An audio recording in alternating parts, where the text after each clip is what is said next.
Going from healthy to fit is an up level in your shape, but it's also an up level in what you're doing. It's not about doing more healthy things or just doing better with training and nutrition, but implementing different things to create different results. In this podcast series, I'm covering 10 things to jump you to that next level. So last week I covered 1 through 5. So go listen to that after this if you haven't already. And today I'm covering 6 through 10. I also can't emphasize this enough. Just implementing like one of these or just taking it for the name of it, it is so much more nuanced than this. It's not just like one thing where like, okay, just hit these macros and that's all you need to do.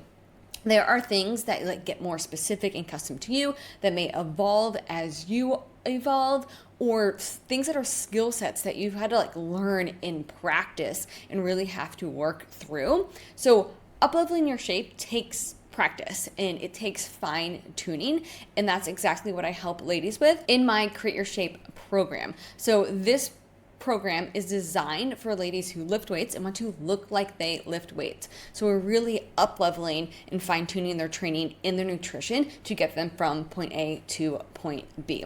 So if you are already working out, you're already lifting weights, this is definitely the program for you to learn the science, learn the strategy, and implement the strategy that's custom to you to take your shape to the next level.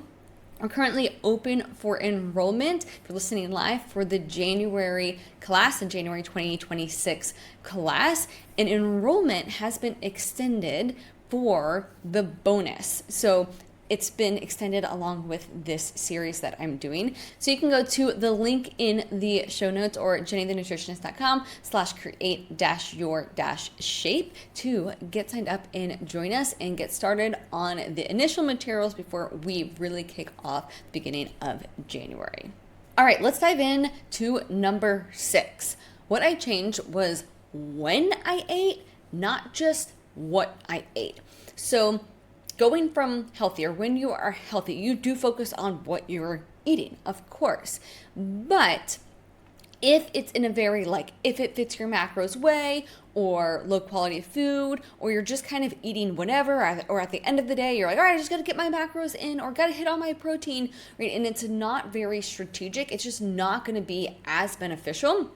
So I noticed when I focused on nutrient timing, or when I was eating food, but specifically when I was eating specific macros throughout the day and around my training, then I noticed the fine-tunedness of my shape, because then I was hitting protein synthesis throughout the day by intentionally having my protein spread out.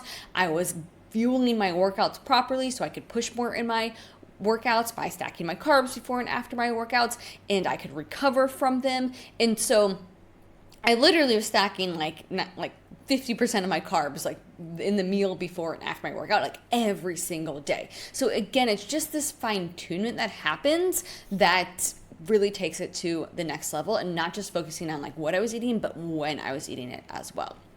So that is number 6. Number 7 is estimating macros and not tracking perfectly.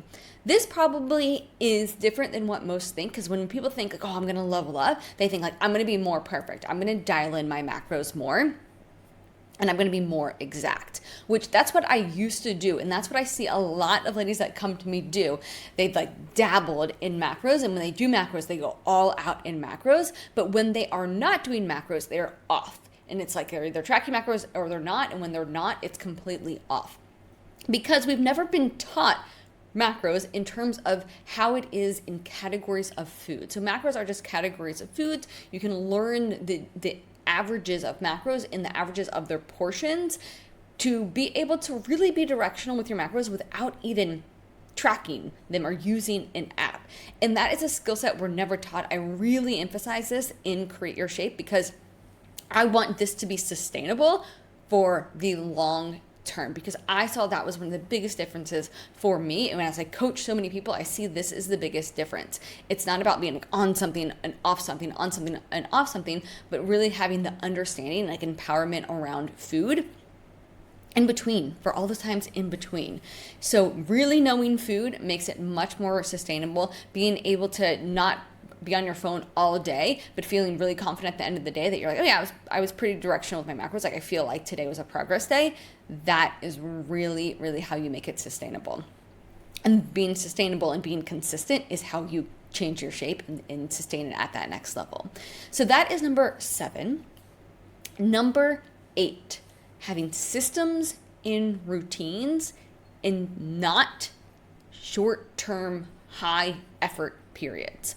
That is what I used to do all the time, and I know you guys listening have tried that before too, where you're doing this, okay, on Monday I'm starting, and then you put in a ton of effort for, sometimes for me it was literally 3 days, and I was like, I can't do this anymore. Or I do it for like a 2-week challenge, or I do a 30-day, like, okay, this month I'm doing this.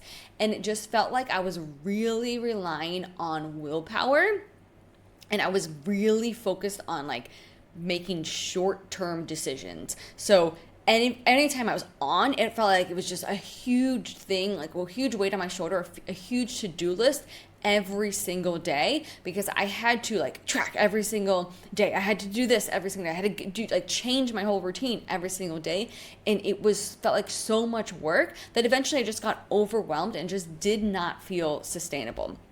And then if I like went on vacation or went out to eat, I just felt like lost and confused. I'm like, how am I supposed to do this? Maybe people who are fit just don't do any of this, which is just not true. The difference is they have systems and routines for everything. So your weekly routine, your daily routine and structure, your going out to eat, like protocol, your nutrition vacation. So all these things I have in Create Your Shape program because I've realized are so important. But the one I'm speaking about now, I literally call it nutrition vacation. It doesn't mean that you're like, okay, I'm off and I do whatever. There's like specific things to really make sure that you are still being directional in this different setting, but also you understand how to be balanced here too and relax and enjoy yourself during those time frames. Same with going out to eat. Same with when you're super overwhelmed.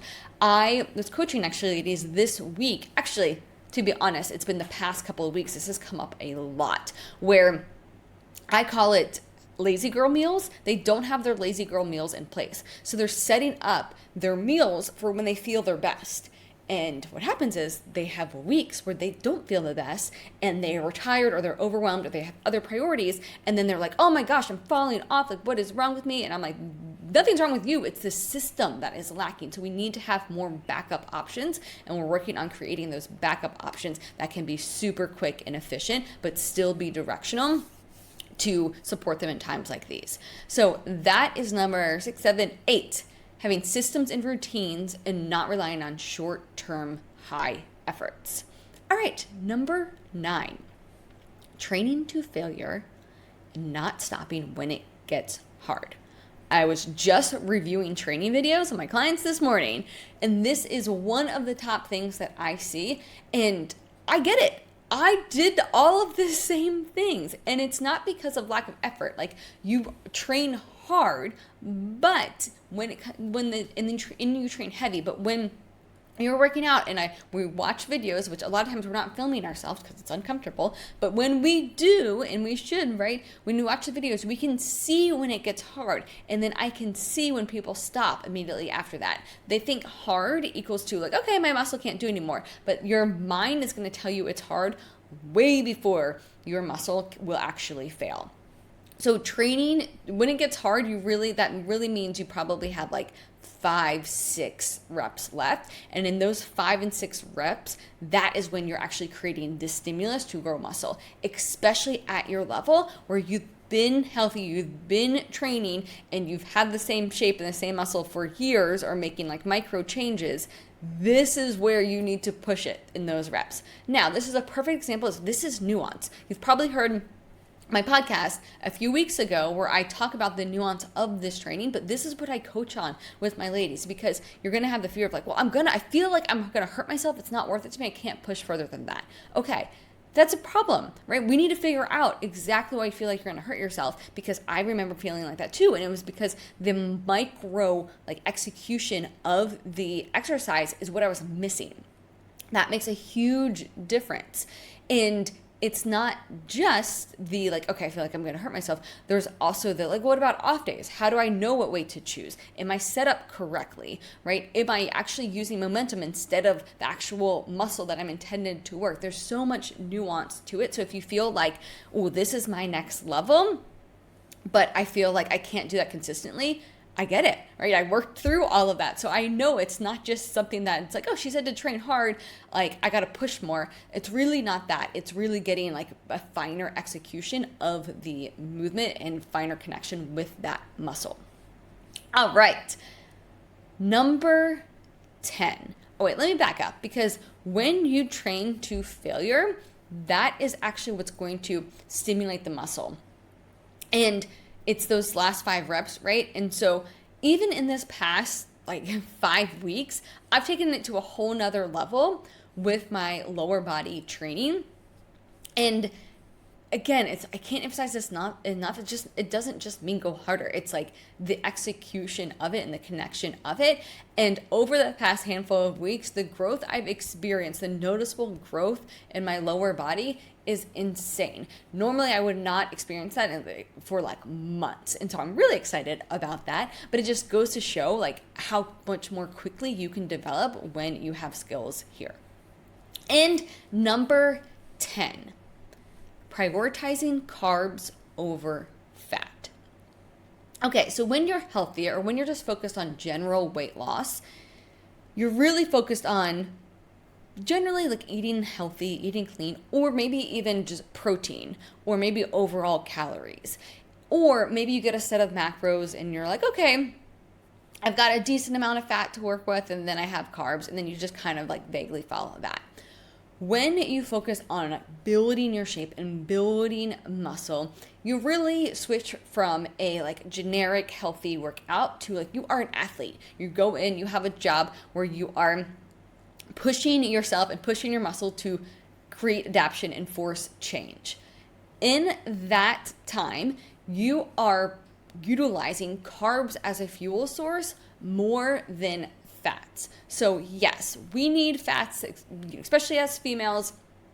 You're still getting, I would say, moderate, on the lower end of moderate, lower end of moderate fats, but you're really prioritizing your carbs and continuing to push up through carbs. You're not avoiding carbs.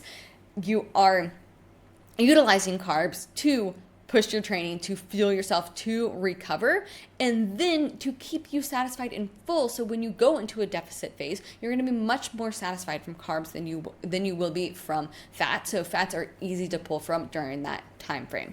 Now, is it at first feel sustainable? It doesn't. Maybe if you already have a low fat diet, it doesn't. It feels like a change, especially because going out to eat is so fat heavy. A lot of like tasty-ish foods have higher fat. So it does take a little bit of change and kind of adjusting, and kind of maybe there's time periods where you're like, okay, well, I'm gonna have more fats here and then I'm gonna have lower here to benefit my goals. But again, this is where I emphasize that this is part of the journey of I was coaching somebody on this. She's like, well, on Saturdays we go to the fair and like I want to have more fats there, like can I do it in that time frame? And I'm like talking her through, well, it depends. Do we want to get more out of that training session in the morning before that, or do we want to prioritize the fair? And maybe we prioritize the fair, right? Maybe that's fine, right? But it's just understanding that and knowing that. So I'm kind of getting a little bit into the details, but I just want to give you an example of how this is like a journey where you evolve into all of these and you work through the nuance of these to actually get them. Because a lot of times we hear something like this and we're like, okay, I know that, but are we actually implementing it? Probably not, because we're going to run into these roadblocks, and these roadblocks and these obstacles are all things that just can be solved, and you'll adapt to as you learn and you figure out how it fits with you, with your life, how you respond to it. All right, so those are the top 10, or I say top 10. There's probably a handful of other things that I would include in here, but got to cut it off somewhere.